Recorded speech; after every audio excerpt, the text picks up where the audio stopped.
Do you wonder how to fix mouth breather face?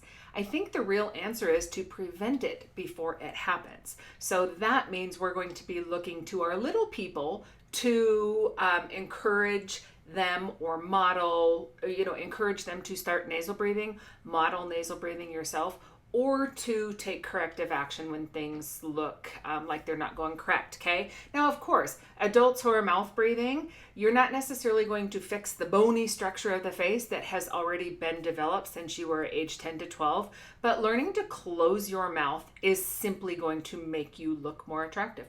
That might be important to you, okay? But when it comes to our kiddos, that's when we really need to be watching for crowding, watching for kiddos that are mouth breathing, and not just saying, oh, Johnny has crooked teeth because he's got, the Woodland teeth. It's more about digging and trying to find the answer. Why? Why is this happening?